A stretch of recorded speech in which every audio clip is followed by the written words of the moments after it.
在下有个不情之请啊。金大侠，请说。在下能否检查一下晴空大师的遗体呀？这么做恐怕不太妥当吧？晴空大师已死，难道我们还要让大师死后赤身裸体的面对我们吗？此事关系重大。如果少林同意，在下也许能从中看出些端倪。肉身不过是个臭皮囊，师兄不会在意的，只要能查出凶手。没错，我觉得大师身上中的所谓无极剑法，其实没那么简单。我相信一定能查清楚。侯爷说的极是啊。虽然从方向手法上都是一剑贯长虹，可是有一点却是不大对头啊。还请金大侠明说。这武当的无极剑法是用来练气的，一旦用于对决，主要是靠剑气伤人呐。这套剑法，如果普通人用来，那是平平无奇呀。可是，一旦要是高手运用，却是威力无比呀。主要的原因，就是因为高手的内功要高很多呀。一剑贯长虹是无极剑法中最凶狠的杀招，高手以内功驱动剑招，这威力如同排山倒海。如果晴空大师中箭，这剑尖儿从咽喉进入，将直接从整个颈部贯穿。可是这一剑，却只是在咽喉上划了个口子，虽然足以致命，可是力道却小了很多呀。这么小的力道，说明此人的内功平庸啊。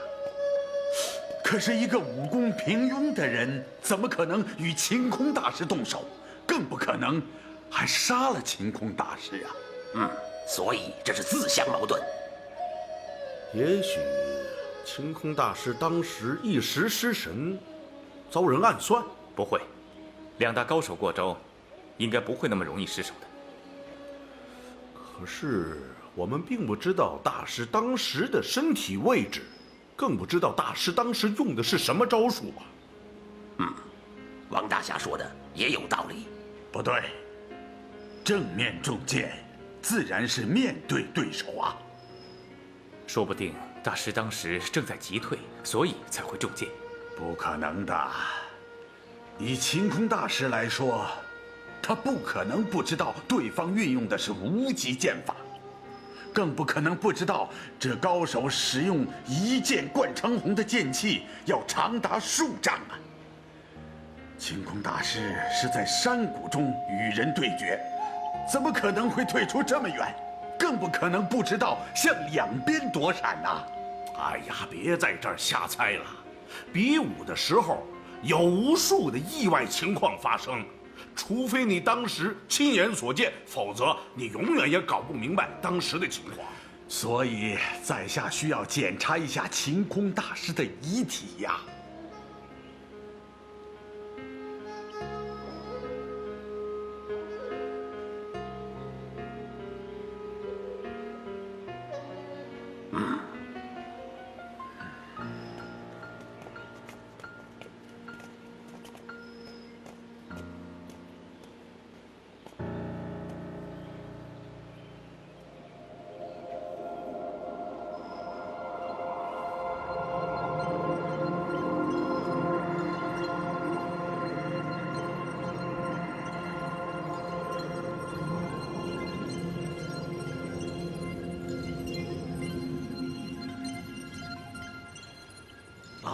师兄到底是怎么死的？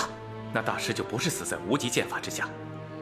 如果真是像我想象的那样，武林中从此以后就会永无宁日了。这到底是怎么回事啊？我曾经听我师父说过，在很久以前，江湖上曾有一种很奇怪的武功，叫七煞琴音。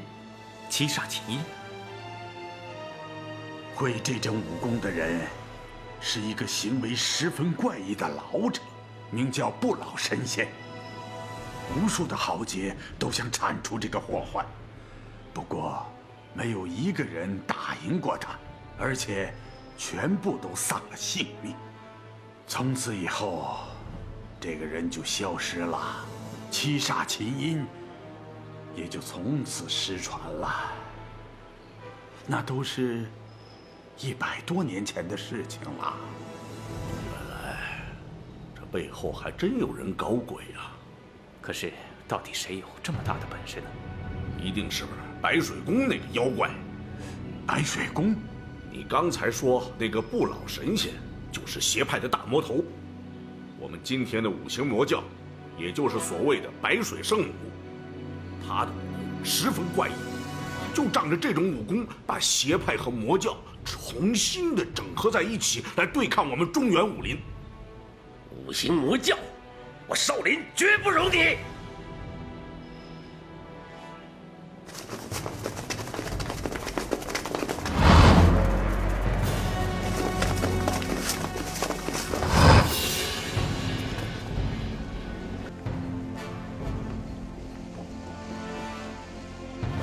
你是什么人？老衲少林擎天。原来是你！我听说你在武林大会上伤了武当的顽石道人。老衲一时冲动，和道长动手，实在是追悔莫及。今日前来，正是要将功补过的。什么意思？老衲今日是来要你的命的。顽石不该死，该死的是你。什么乱七八糟、莫名其妙的东西！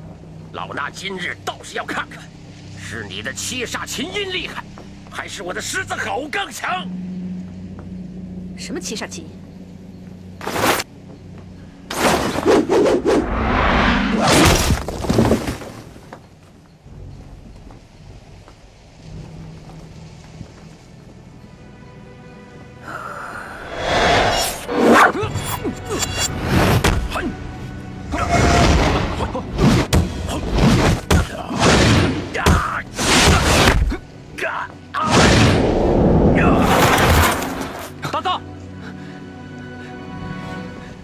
他的剑，来的正好，反正我也没耐性再等你3天了。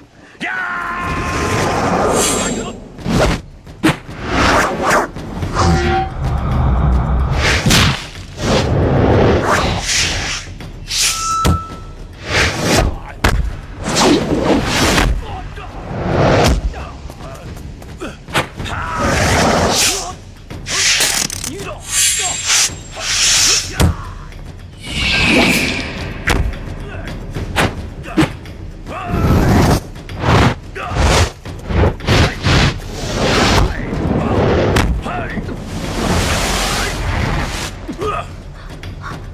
绝招！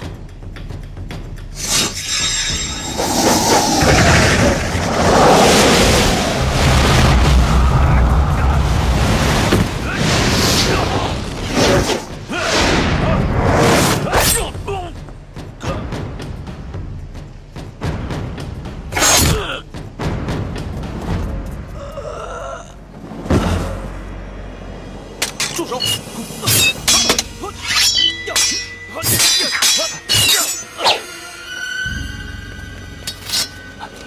大师，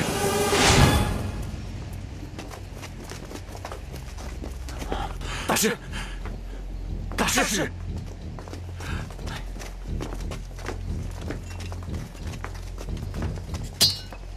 怎么，黄河大侠也想争当武林盟主吗？铲除魔教，武林中人责无旁贷。王某今天就是要争做这个武林盟主，号召天下的武林侠士，彻底剿灭你们。那是你一厢情愿罢了，你有没有福气当这个武林盟主就不一定了。不过我倒是乐意，你这个蠢材做这个武林盟主。休得放肆！黄河大侠可否答应我一件事情？如果你真的当了盟主，我希望能和你打一仗，决出胜负之后，全天下武林都要听命新盟主，不可再有什么不满和挑衅。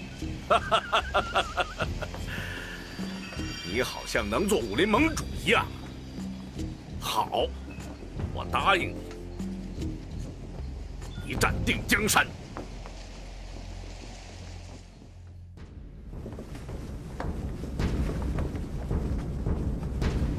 诸位武林同道，武林盟主的推选，本来是我们中原武林的大事，五行魔教却来争夺盟主之位，难道我们能够拱手把盟主让给魔教吗？绝不能！绝不能！绝不能！绝不能！绝不能！如果有谁不服的话，可以上来挑战。武林盟主应该通过比武来选，怎么能自封呢？他算什么？凭什么他当武林盟主？这还没比呢。非常时期，他也是迫不得已。王某也是希望在最短的时间里选出盟主来对抗魔教，不知大家意下如何？我反对。奉天，要不是我和青天比武，怎么轮得上你做武林盟主？做武林盟主，虽然不必出自名门，但至少不能跟邪教扯上瓜葛。今天怎么就这么没规矩啊？我要是对你们动手，何必我自己亲自来呢？你到底想怎么样？我不想怎么样，我就是来看看，今天到底谁能当这个武林盟主？我看你王颠有没有这个能耐。现在我可以恭喜你，接下来我可要跟你动手了。也许这个盟主的位置，恐怕要换我做。别做梦，这里没有你什么事。你休想做武林盟主！休想做武林盟主！要想当领袖，靠的是实力，光乱喊乱叫有什么用？怎么样？你们谁敢上来比试啊？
你收了个蓬莱人做义子，有什么资格做武林盟主？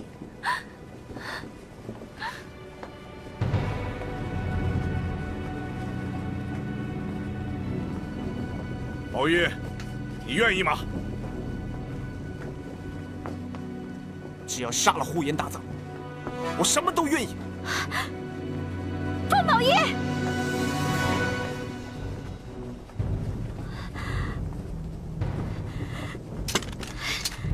奔月，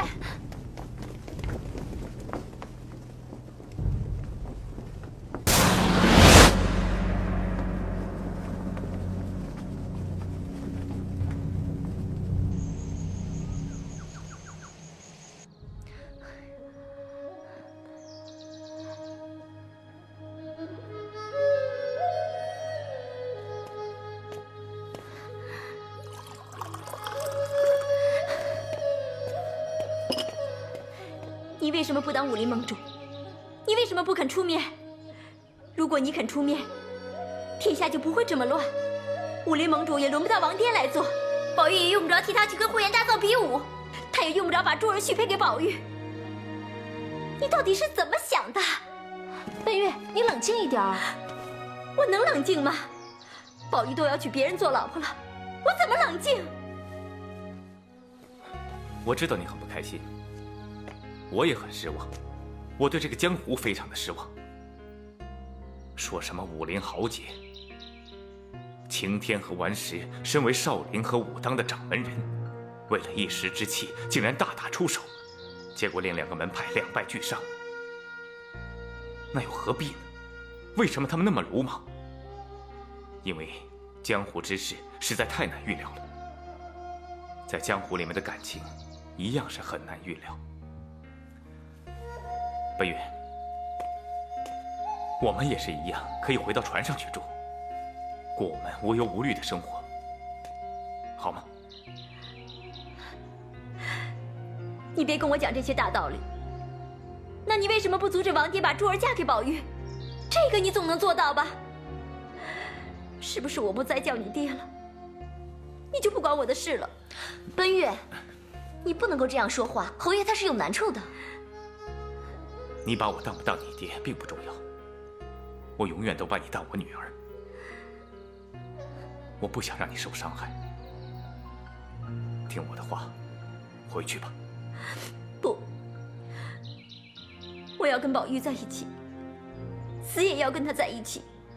奔月，我们心里也很难受，谁也没有想到，王天为了不让呼延大藏跟珠儿在一起，会做出这样的安排。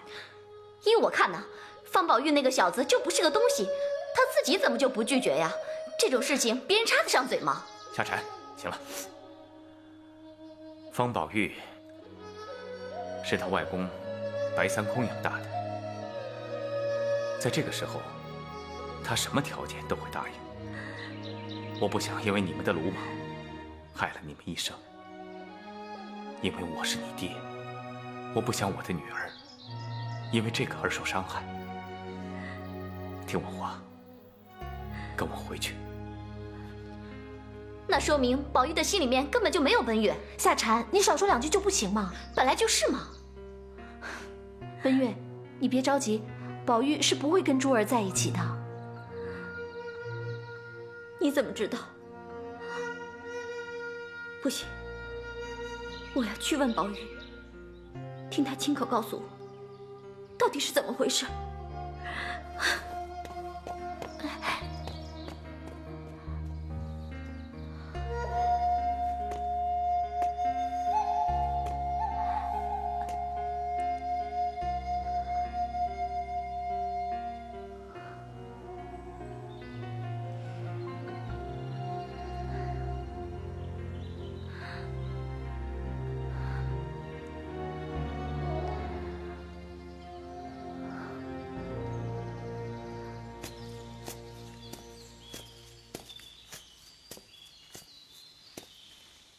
2位道兄，我想见一下珠儿。对不起，方公子，除了顽石道长和王颠王大侠之外，这个房间谁也不能进。还请2位让开，否则莫怪在下无礼。掌门的吩咐岂可违背？方公子请回吧。让他进去。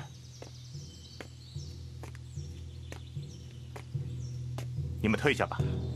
胡师兄，这有什么事情我负责。是。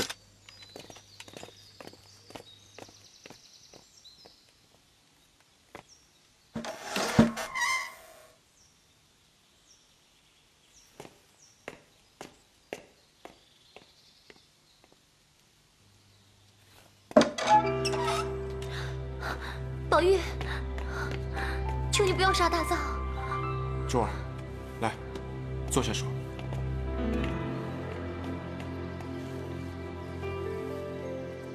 你真的喜欢那个呼延大藏？我什么都没有了，他是我唯一活下去的希望。你不明白？不，珠儿，你不应该喜欢他。呼延大藏是个蓬莱人，是个杀人不眨眼的魔王。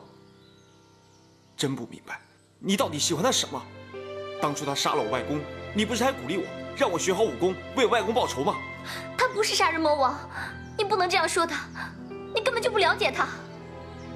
我告诉你，当初我身中剧毒的时候，是他舍命相救；我无依无靠的时候，是他在身边照顾我。全天下所有的人都有可能骗我、害我，包括我爹，就只有他，他绝不会抛弃我的。珠儿，你醒一醒，你怎么这么傻？呼延大藏是整个中原武林正道的敌人，你为什么要喜欢他？他杀了我外公，杀了齐鲁四杰，杀了赤松道长，他满手都是中原武林正道的鲜血。你跟着他，只能到处流亡，到处被人追杀。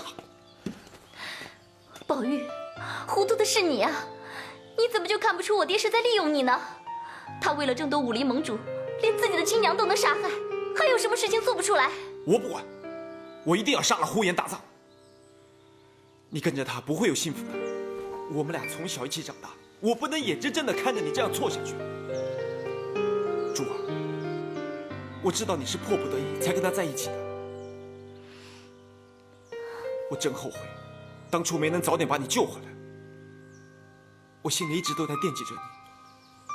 我记得上次在白云关，我虽然跟紫衣侯在一起，但是我一直都在想着你。可惜，我当时武功不济，你知道吗？我有多恨我自己吗？方宝玉，你杀呼延大藏，到底是为了你外公，还是为了他？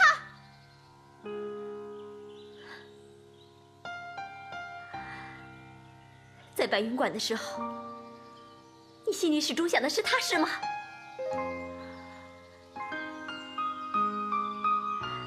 好，你现在终于可以如愿以偿了。原来你心里根本就没有过我。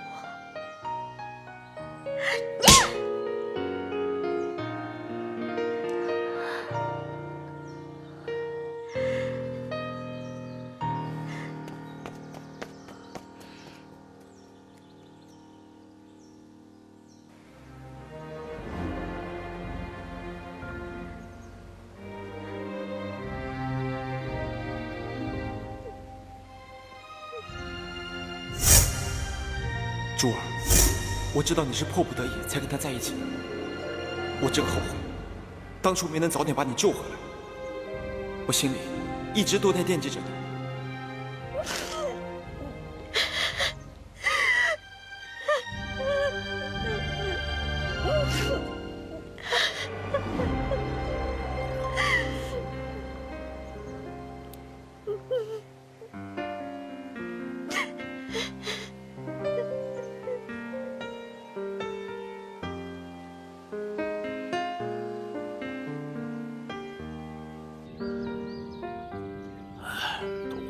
一时冲动，难为了少侠。要你去出战呼延大藏，当时我武功不济，根本就不是他的对手。那时，眼看着他杀了我外公，残害中原武林，我无时无刻都在想着杀了他。今天老天给了我这个机会，我绝不会放过他的。宝玉啊，虽然你已经练成了旷世神功，但是像呼延大藏这样的高手，你还没有遇到过，更不要说临战经验了，还是要小心呐。今天我们来找你，就想考考你的武功。多谢各位前辈的鼎力相助。你要小心迎战，我不会手下留情的。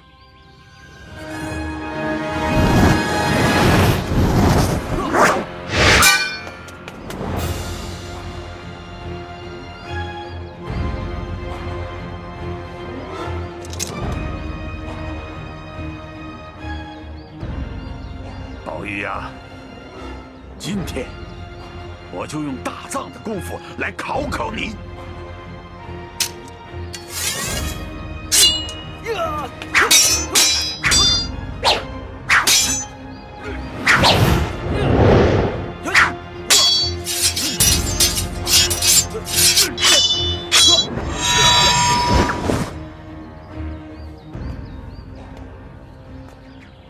金兄果然是天下第一剑客，虽然他不曾和蓬莱人交过手，却可以模仿蓬莱人使出的剑招，分寸也拿得挺准确。宝玉的功夫更是惊人。这孩子，因为从小外公不准习武，从来就没有好好练过一点功夫。哎，现在居然能和天下第一高手对决，不可思议呀！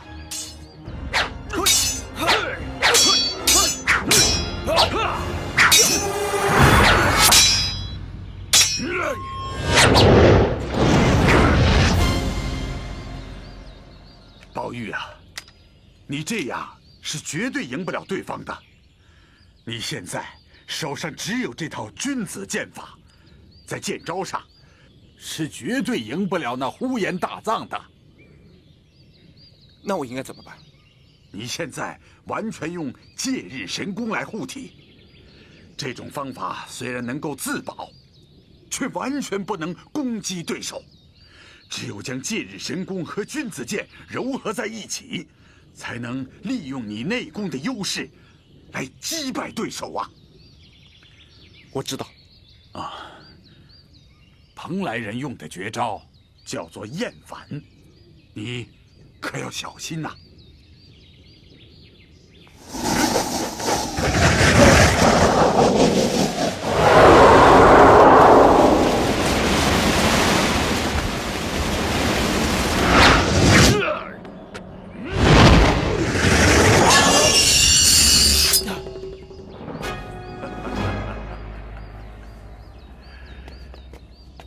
如果破解了厌反，就可以打败大藏。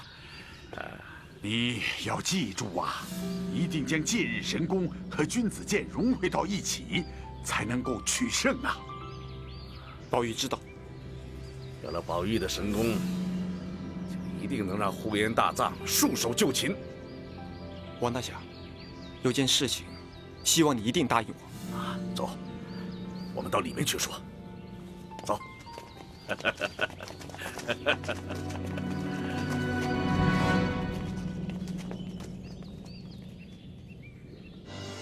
出战呼延大藏，我义不容辞。不过，我绝对不能娶珠儿为妻。少侠，我知道你心里有奔月，可是我在天下人面前已经把珠儿许配给了你，现在要收回，恐怕让天下人笑话。哎，其实呢，你应该考虑清楚，再将珠儿嫁给宝玉的。既然现在宝玉都不赞成了，不如就这样算了吧。哎，就算是父母之命，那宝玉的父母也还没有答应吗？宝玉最亲的人就是白三空了，在下和清平剑客那是几十年的交情，我想宝玉的婚事，我就做主了。我说王大侠呀，我们3个人里面，你是最没有资格做主的。这当年白三空临死的时候，曾经亲自修书一封，将方宝玉托付给紫衣侯。就凭这封信，紫衣侯就是方宝玉的父亲。在下将戒日神功传给了宝玉，那好歹我也算是他的师傅吧。你又算是什么呢？这天地君亲师，你是一个都不占，凭什么说嫁就嫁呀？要是让我说出来，你们3个得先发个誓，这个事儿不能让任何人知道。我们听着呢，你尽管说吧。在下这么做，完全是为了宝玉能够有把握战胜呼延大藏。我不明白。这个蓬莱人现在最在意的就是我那个宝贝女儿了。如果让宝玉和珠儿成亲，那个蓬莱人一定心智大乱。到了那天，宝玉你和他比武的时候，旁边站着珠儿，你们说呼延大藏他还怎么打？这招攻心为上确实是厉害。不要说宝玉已经将神功练成，就是没有练成，也有很大的机会在比武中占得上风啊。不管怎么样，我绝对不能娶珠儿为妻。所以，你们几个现在最重要的是不能让任何人知道这件事，否则的话，那就是前功尽弃了。至于婚礼嘛，还是要举行。宝玉，我答应你和奔月成亲，真的。不过，对外要称是和珠儿成亲。这招瞒天过海，如果要是成功了，呼延大藏，他是必死无疑呀！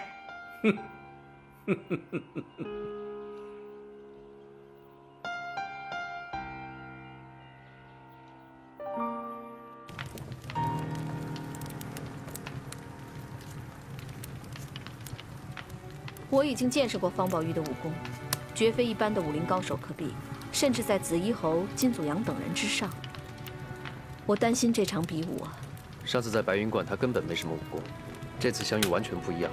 难道他学了什么巫术？可能是因为他天赋秉异吧。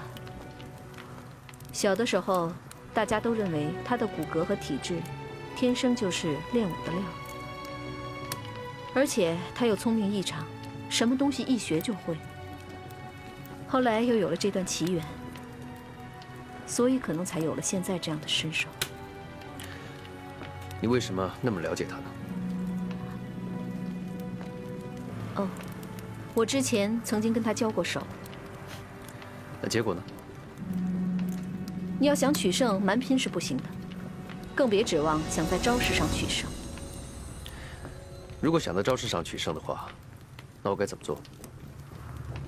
你的绝招就是厌反。你上一次利用厌反，打败了赤松等人，那是因为他们从来没有见过这一招。你突然发技，他们措手不及，所以你才有了这样的机会。你的绝招就是厌反。你上一次利用厌反打败了赤松等人。那是因为他们从来没有见过这一招，你突然发技，他们措手不及，所以你才有了这样的机会。师父曾经跟我说过，厌反这绝招，不到万不得已，不能使用。可是现在这个招式的突然性没有了，而你的内力，也不是方宝玉的对手。那我应该怎么办？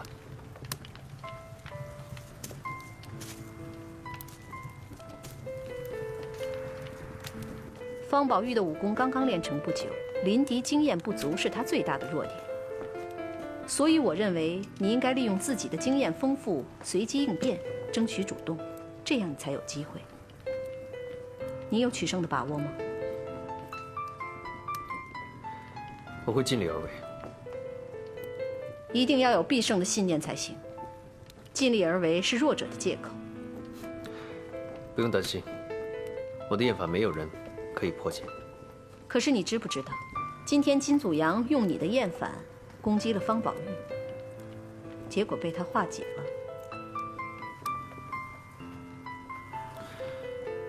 如果是天意，我死而无憾。虽然只是师父的一个遗愿，做弟子的再难也要去完成。为了你师父的一句话，你千里迢迢来到中原挑战武林，可想而知，你和你师父的感情很深吧？师父在这个世上，是我唯一的亲人。那你师父到底是一个什么样的人呢？蓬莱天界一流公孙良，在我很小的时候，我的衣服都是他缝的。你难道对你的身世不好奇吗？你不想知道自己的亲生父亲是谁吗？我问过师父，他说我爹是他的一位好朋友，两个人都很喜欢剑。我父亲临终的时候，在中原把我托付给我师父。你说，你父亲也是一位剑客？是的。那你母亲呢？没有人见过他。师父说，认识我爹的时候，我母亲已经不在了。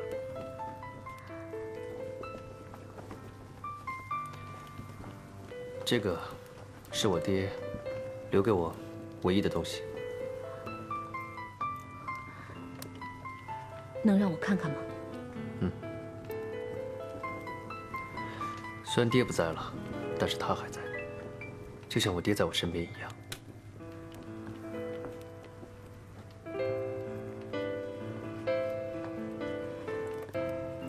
你师父说这个真是你父亲的。师父说的。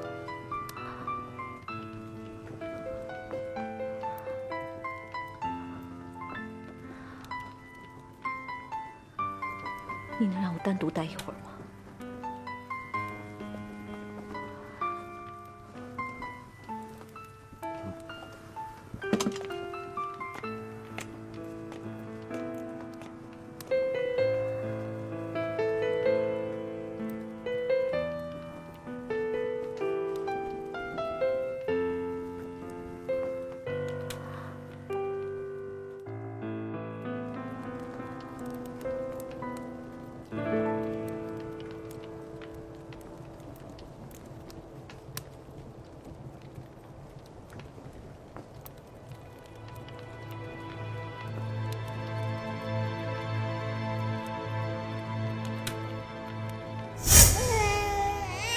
燕珠，让你受苦了。没有，我只要能跟你在一起，就心满意足了。你跟我在一起，我什么都给不到你，但你放心，我一定会让你过上好日子，让你衣食无忧。飞腾，你知道我要的不是这些。我知道，可为了我们的孩子，我也必须这么做。孩子，你来到这个世界上，爹什么都给不到你。飞腾，这是你当年给我的信物，不如就把它送给我们的孩子吧。这合适吗？这有什么呢？只要你能永远待在我们母子身边。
你父亲的遗物，你好好收起来。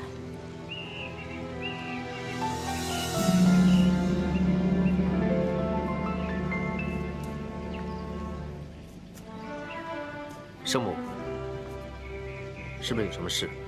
你是不是认识他们两个？你师父常到中原找寻冥剑。是啊。他说过，传说中有9大冥剑，他已经得到2把，但在他死之前，还念念不忘要找到其他几把，所以我来到中原。那你知道那2把冥剑的名字吗？干将、莫邪。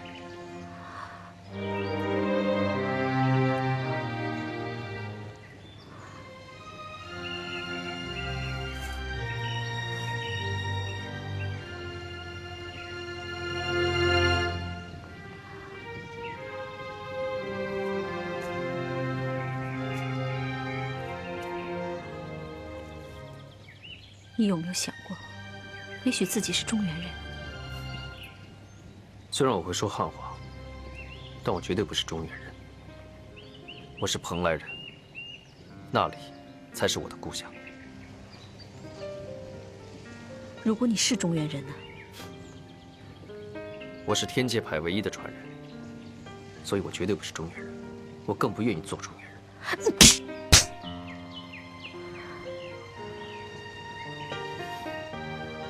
我始终就没变过。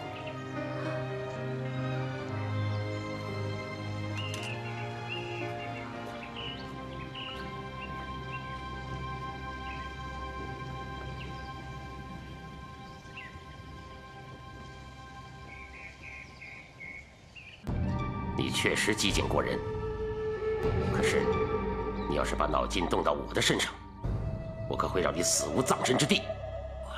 在下万万不敢呐！不敢？哼！我看你正想这么做呢。在下真的没这个胆子。那我问你，方宝玉和大藏比武之事怎么解释？哎，宝玉现在的武功那都在我之上了。连醉鬼金祖阳和侯峰都不是他的对手，他和大藏比武，那大藏肯定是必败无疑啊！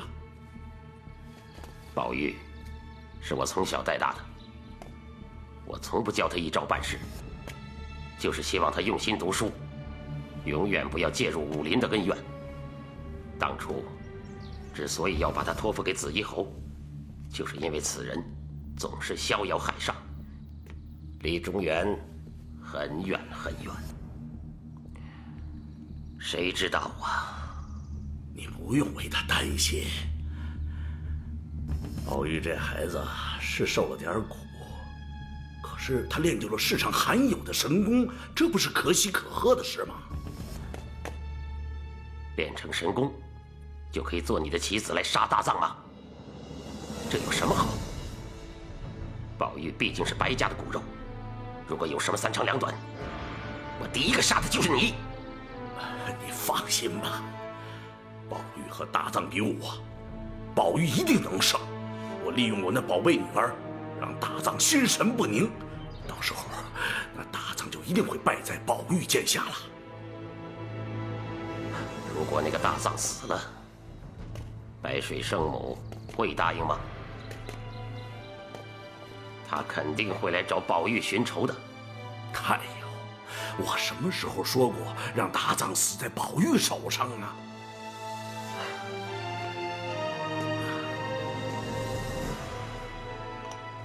这是滇南蛮人用的圣物，迷心蛊。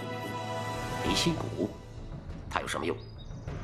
这东西可以侵入血液，使人中毒产生幻觉。施蛊的人就是利用这种幻觉来控制对方，让他做什么他就做什么。宝玉的任务就是打败大藏，这最后一击还得靠他。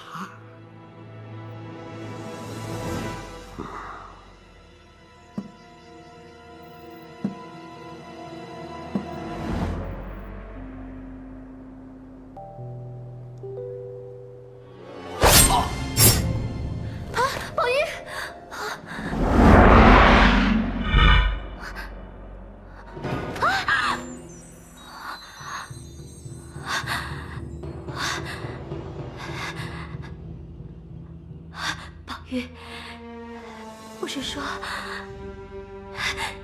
你不喜欢珠儿的吗？怎么会这样子？宝玉，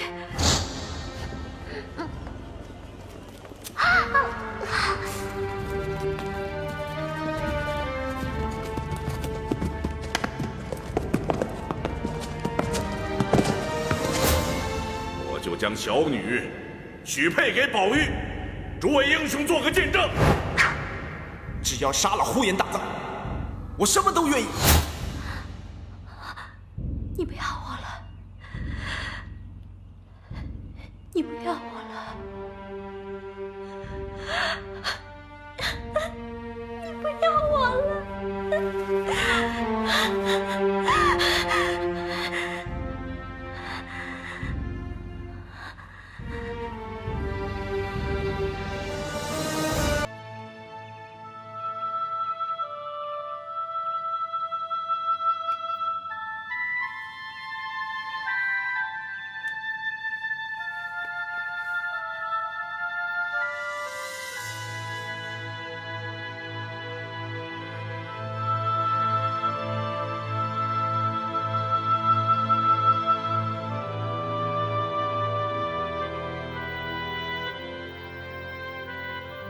疼吗？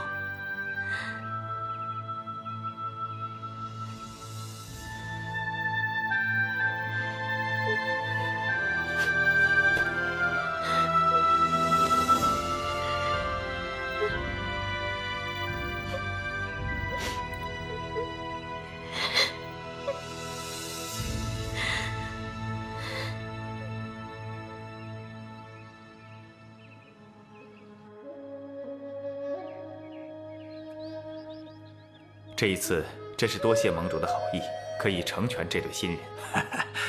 那这婚礼还办是不办呢？当然要办，我会派人去安排的。不过，盟主，有话就直说吧。婚礼是要办的，但是我会对外宣称，今儿晚上是给珠儿和宝玉成婚。这么做主要是为了打乱那个蓬莱人的心绪。另外，我在众人面前已经把珠儿许配给了方公子，总要有个交代吧。还希望二位一定要为此事保密。我明白，放心吧，我一定会保密的。只要是有酒喝啊，我肯定什么都不会说的。不过我担心珠儿会有什么不妥。这个不用担心，我女儿那边的事，我自有办法解决。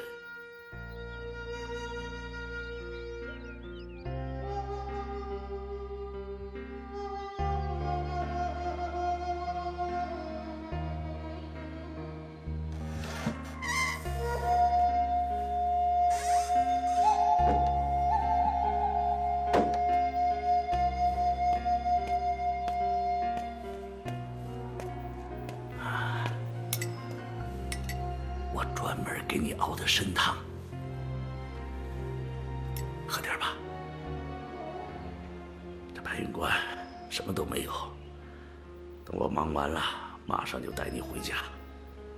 到时候，爹给你做好多好吃的，好好给你调养调养身体。哎，爹真是心疼你啊！喝点吧。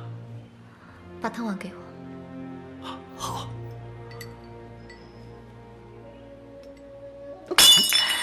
你亲手杀了自己的娘，我没有你这样的爹呀！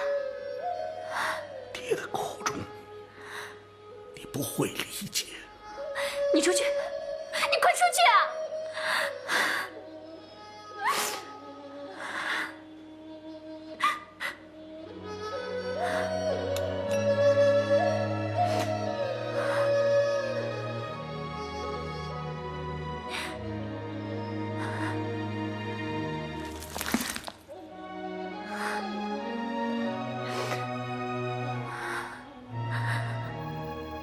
有什么事儿就说一声吧，你好好歇着，外边有人伺候着。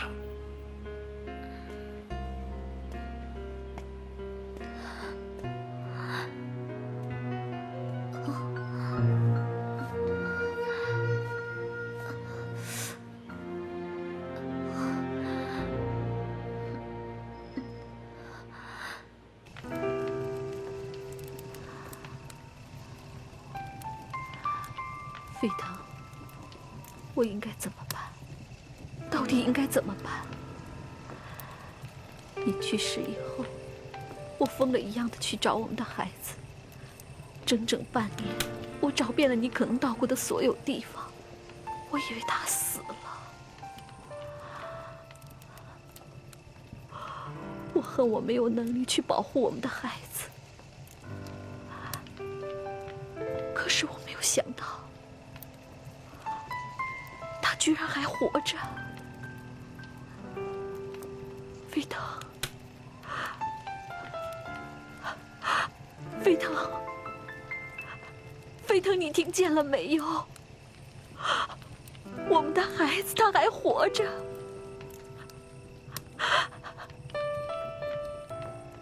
可是明天他们就要方宝玉和他决斗。他们要刺激大藏，他们将大藏喜欢的人许配给了方宝玉。可是你知不知道，宝玉他也是我的孩子，他也是我的骨肉，他是大藏的亲兄弟。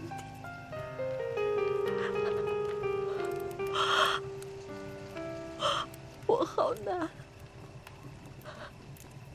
我不知道我该偏向谁。飞腾，我求求你帮帮我，你告诉我该怎么选择。我真的好难。飞腾，如果你在天有灵，帮帮我。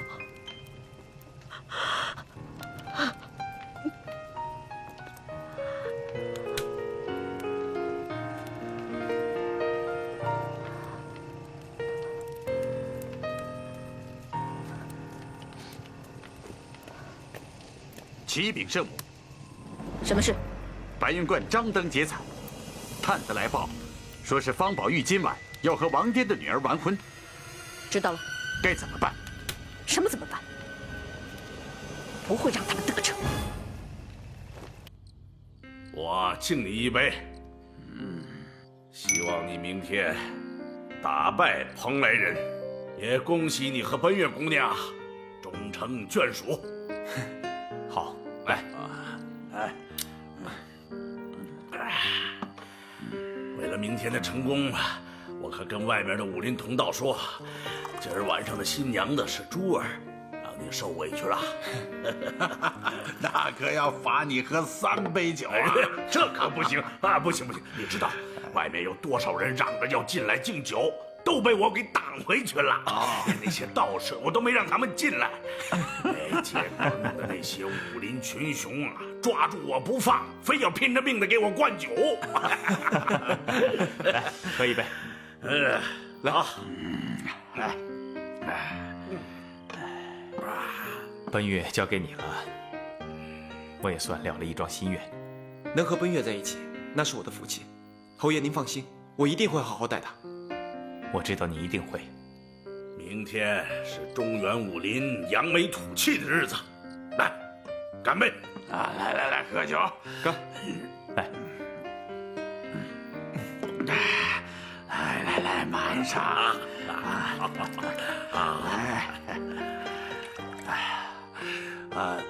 宝玉呀，你千万可要少喝呀！啊，对。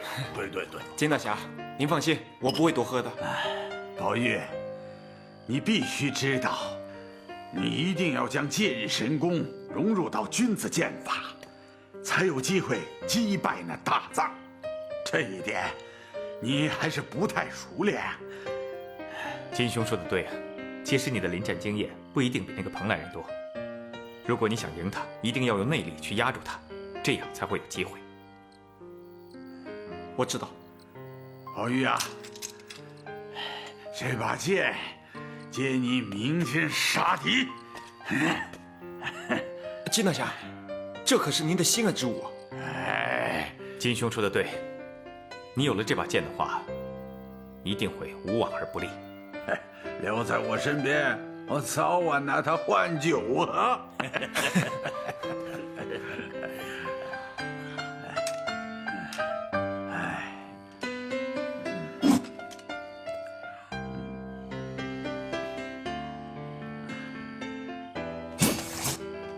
我现在就去练剑。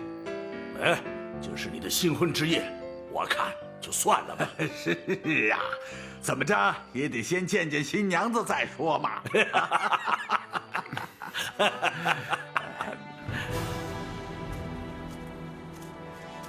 来，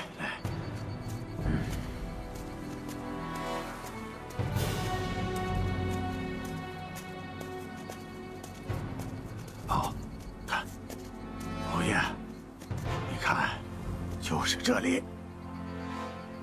金兄，带我来这里有什么用意？侯爷啊，你还记得几天前白云观警钟大作的事情吗？我记得，当时我在大殿之上，我还知道当时白云观被那个土龙子袭击。不过幸好武当弟子训练有素，尽管不是在武当山，但在非常之时他们很机警，所以就发现了。这事情并没有那么简单呐。你看看这里，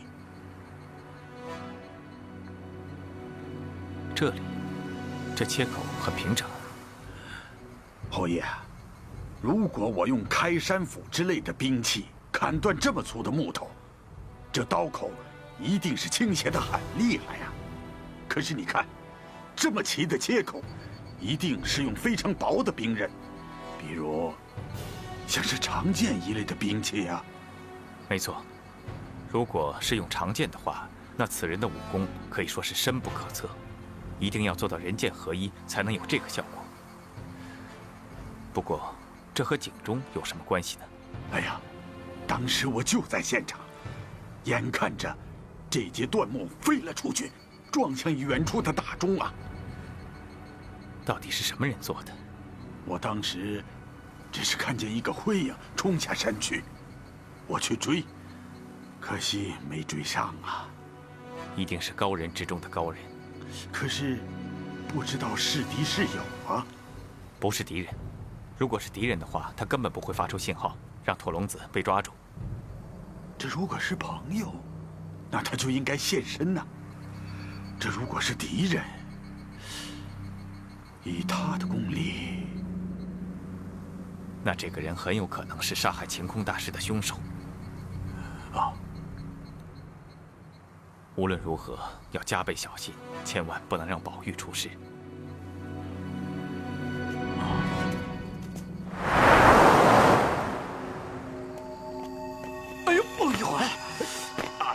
说你看清点路再走，你这眼还不如我的眼好使呢，黑灯瞎火的看不清楚。嘘，你小声点，别惊动了屋里的。哎，走吧走吧。哎，你说啊，老爷也真是的，咱们小姐就这么给嫁出去了？蓬莱人配不上小姐，那方宝玉又算什么东西啊？哎呀，怎么说也比蓬莱人强，他可是冲着武林盟主的位子来的，还要抢咱们的赤霄宝剑呢。那这婚事也太仓促了。哎呀，你懂个屁！这是给外人看的，让那个蓬莱人死了心，明天不战自败。那这戏也不用演这么逼真，五星魔教还在山底下呢，演给谁看呀？这可说不好，搞不好他们现在就躲在什么地方偷看呢。走走，再也不让你受一丝一毫的委屈。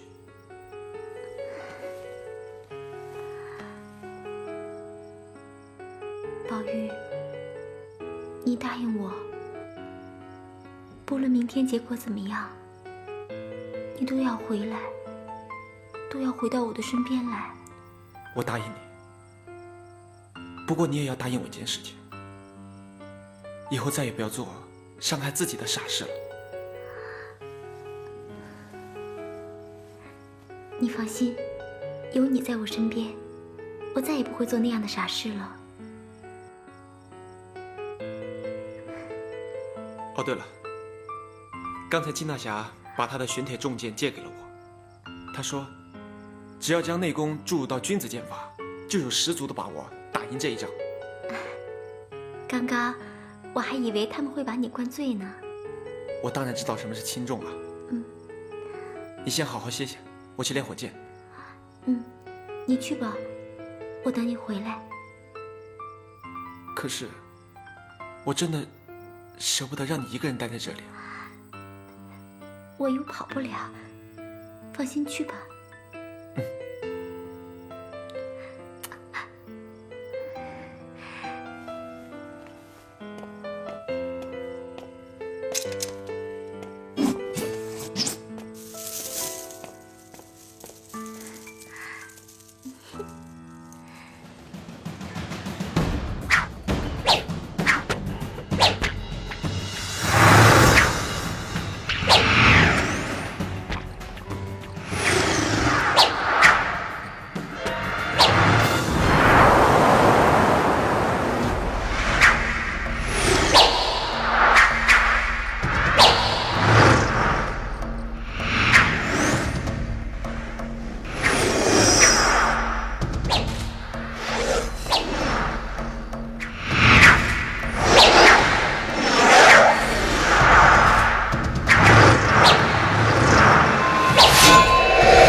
你回来了。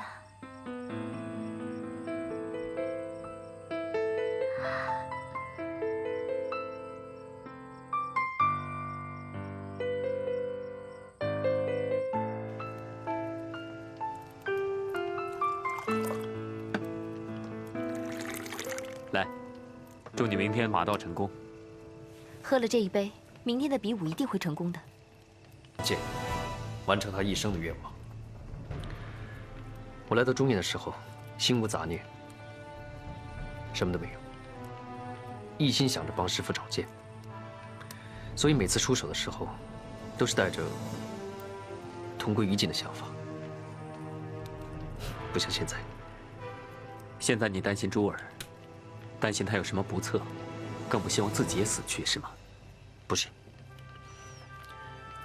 我死了无所谓，但没人照顾珠儿。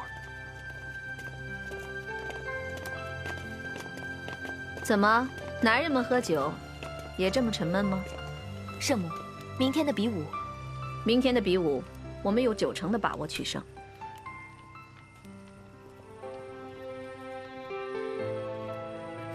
你想做什么手脚？你呀，别人给你设了圈套，你还傻乎乎的往下跳。我不明白。你当然不明白了。你们仔细想想看，为什么王颠会当着天下豪杰的面，将珠儿许配给方宝玉？你们注意到方宝玉当时震惊的表情了吗？你是说方宝玉当时也不知情？王颠这么做只是想刺激一下大藏。如果大藏知道珠儿要跟方宝玉结婚，还会有心思去打这一仗吗？还有，山上的老家伙整天拼命磨练方宝玉的武功，这样一来，大藏取胜的机会不就等于0了吗？既然这样，就不比了。武林正派居然用这样的手段。听说当初在白云观和赤松道长一战，因为他心绪烦乱，才输给了我。现在轮到我，也算公平，只是没想到在同一个地方。大藏，你这是在想什么？对方设下陷阱，你不但没有准备，也没有对策，就掉进去，这叫做愚蠢。托尘，你先不用着急，这件事可能已经解决了。什么意思？论武功，你不是最强的。可是论计谋，这山上山下的，还真找不出来谁是你的对手。在下跟圣母比起来，还差得远呢。木狼，你快说，这到底是怎么回事？你先别急，慢慢听圣母讲。白云观今天晚上要为珠儿和方宝玉举行婚礼了。大藏，你放心好了，我刚从白云观来。珠儿今天晚上是什么样子，她明天早上还依然是什么样子。没有人敢动她，也没有人会去动她。我不明白，你一向不喜欢珠儿，为什么要保护她？因为我保护了珠儿，就等于保护了你。你明天如果有什么闪失，我的利益也会受到损失。他们宣布婚礼，就是为了打乱你的心智。我已经用计策将方宝玉的心智打乱了。更重要的是，他取胜出战的意志也没了。你是说现在他方寸大乱？因为珠儿依然是原来的珠儿。怎么证明？这个你就不用操心了。总之，我们明天一定有取胜的把握。不过你要答应我一件事。请说。明天无论如何，你都不能取方宝玉的性命。你不要问我为什么，你必须答应我。我答应你。托尘木狼，你们2个明天上山只有一件事：给我设法把珠儿救出来。